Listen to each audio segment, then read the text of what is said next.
Hey guys, TR-1 again with Hazel Madness.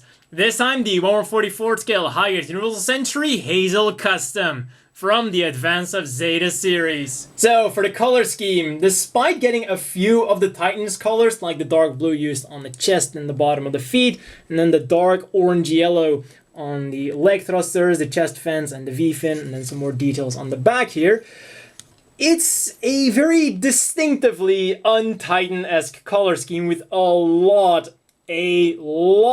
of white going on all over the place. The in-universe explanation for this being, these are the rollout colors, and well, it just had to be pushed into action as is immediately because they were so short-handed, just so short on mobile suits, and they just didn't have the time to paint it in those distinctive Titans colors, giving us a very traditionally Gundam colored mobile suit. I'm sure the real world had nothing to do with that. And then for other colors that we're getting a light shade of gray for the joints and the hands, little thing like that, thrusters on the back, and then also some red for the cockpit and the chin. Then for actual stickers, we're not getting a lot of them. We of course get very nice shiny green stickers for all the sensors on this thing. We get one long one, perhaps all over the head, looks really good. And then we have the ones on the bottom of the legs and also one on the backpack. And the final sticker we're getting is of course the usual eye stickers. But we're not just getting normal stickers. We're also getting a lot of marking stickers. Titans testing stickers all over this thing. Both sides of the ankle guards, both sides of the knees, both sides of the shoulders, and then when we move it to the back, we've got some more markings even on his butt. And then also some more on the shield booster and the actual shield. These stickers look great, except this one is kind of like a flat sticker on a round surface, so you might have to do some cutting to get rid of the air bubbles that get trapped underneath it. And there's still more if you want to apply them. You get a spare Titans insignia there, and you get a bunch of caution stickers which you can place wherever you want. Usually they're placed on the very obvious thrusters.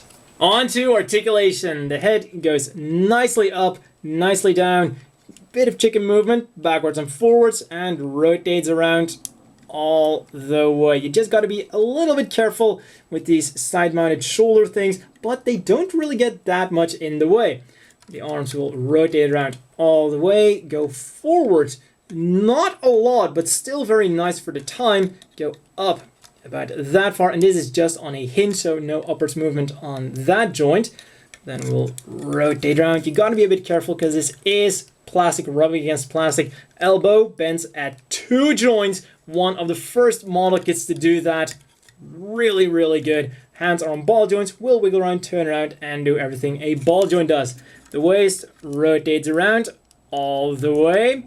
Also a bit of forwards and backwards movement depending on how much you pull out the chest, so you can actually get some significant forwards and backwards movement, once again especially considering the time. Front skirts as always molded together but can be separated, and despite the enormous legs you can still get some pretty good articulation out of them. Forwards nicely, backwards until they hit the back skirt, bend at 2 joints, and they go pretty much as far as you'd want them to go, you know, them being incredibly massive with a bunch of thrusters all over the place. And the legs go out very nicely, rotate around on that ball joint there. And the feet have the usual flip-flop joints. They bend at 2 joints. We have one hinge at the top, and a ball joint at the top, and then a hinge at the bottom of the toe there.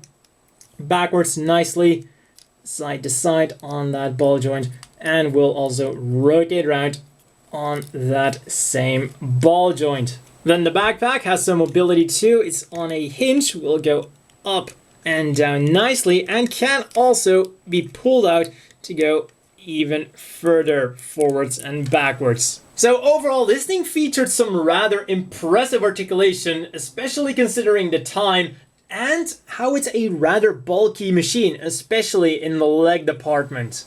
On to accessories, and let's start off with what's already on the machine, the beam saber.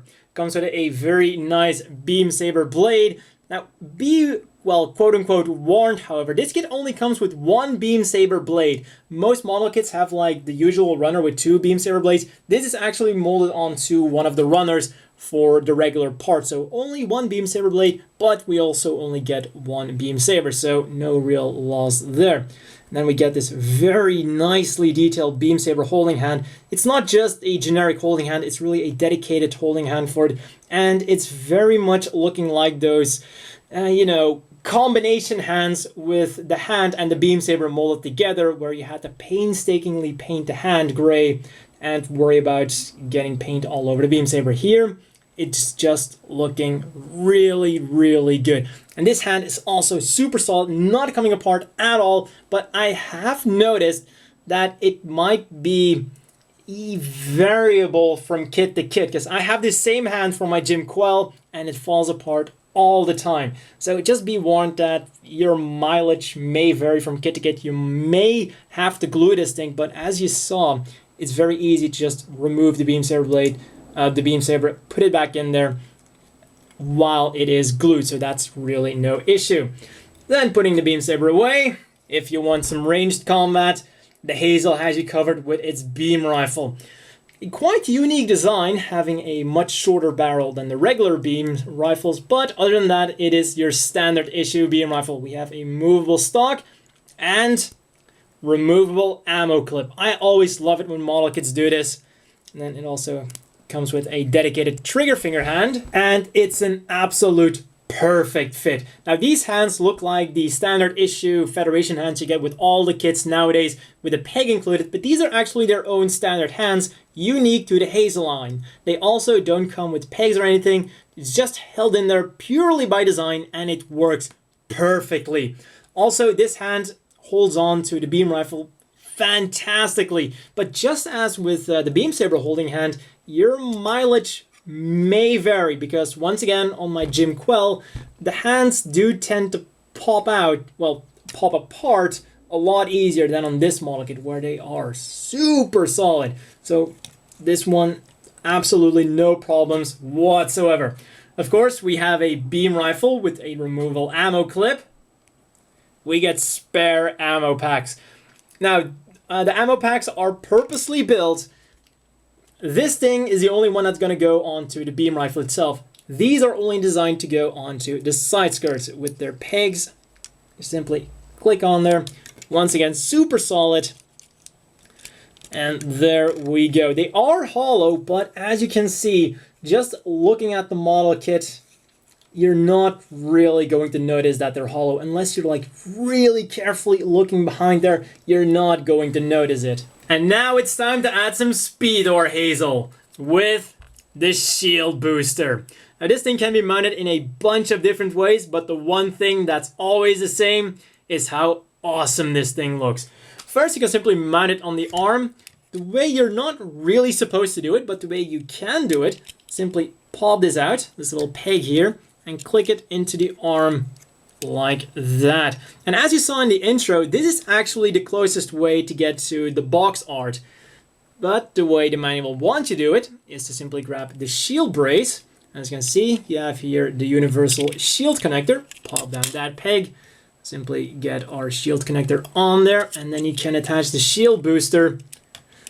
As its name suggests, very simply, like a shield. And of course, can go on either arm. But then the way I'm going to attach it, because, well, this is the shield arm, and we still have a shield. Simply pull out this peg again. But since we still got a regular shield, my preferred method of mounting is on the back. And this is exactly the site any Xeon remnants are going to be seeing once this thing is done with it. So then let's bring in the regular shield. Also comes with its own shield connector. Simply slide it on there. And there we go. Our fully armed, fully equipped, fully sped up Hazel. There's still a few more accessories. We get these universal launchers, which can be used instead of the handlebars, which are on there. Now these handlebars, they can be popped up and they can be set like that, but you're not going to be able to use them if you're just buying this Hazel. In fact, what they want you to do is buy the advanced Hazel, then attach the shield boosters to the arm and one to the back, as it is right here. And then they also give you holding hands, which are not included with this, well, except for the one Beam Saber holding hand. And then the Hazel is supposed to grab onto this, kind of to stabilize the force that the shield boosters are going to be producing. So yeah, that's what those things are for, and that's also why, with just the Hazel custom, they don't really serve much purpose, so you might want to equip these things instead. As always, the inevitable question is, do you want to buy this? Yes, but also no. Well, for the yes, it's very simple. It's a really nice kit. For the time, the articulation was great. I mean, double jointed elbows, something not even all modern kits have. God damn it. The color scheme, while not exactly Titan's colors, it is interesting to have a Titan's mobile suit in these colors. And, you know, with the Titan stickers and the white being a bit more normal, it still gives off a, oddly enough, kind of a Titans vibe. But that's maybe because I just associate the Hazel so much with the Titans. And, well, accessories are nice. You get everything you'd want from the vanilla Hazel. Of course, a few extra shield boots would have all been nice. Which brings me to why you might not want to buy this thing. And the reason is the advanced Hazel. Simply put, the advanced Hazel is this thing in Titan's colors, but you get an extra shield booster, you get the two holding hands for use with the handlebars, you get the sub-arm unit, you get extra feet thrusters, and you get an extra head sensor. All of that for only 300 yen more. 1,300 yen is a great price for this thing, but 1,600 yen for the advanced Hazel is an even more amazing deal. So sadly enough for this guy, it's just a bit vanilla. I'm not just talking about the color scheme. So really, you should only get this thing if you really either like its color scheme, you're getting the complete Hazels, but if you're just getting one Hazel, let it be the advanced Hazel. Much more options for only 300 yen more.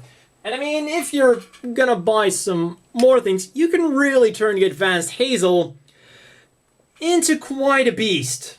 And just to make things crystal clear, you don't get all this stuff with the advanced Hazel. I did get 2 of the shield boosters from another advanced Hazel. These 2 rifles were just hanging around in my arsenal. This beam rifle is from the Hazel 2, and the left trigger finger hand is from the Jim Quell. Then for size comparisons, first of all, let's put it next to some Titan's mobile suits, next to the Hazel 2, and the next generation prototype mobile suit. Then here it is next to the Gundam Mark II and my own custom Jim Quell 2. And finally, here it is next to the standard size Jim Custom and the always bulky Zaku 3. And that's all for this review, and see you guys next time for more Hazel madness.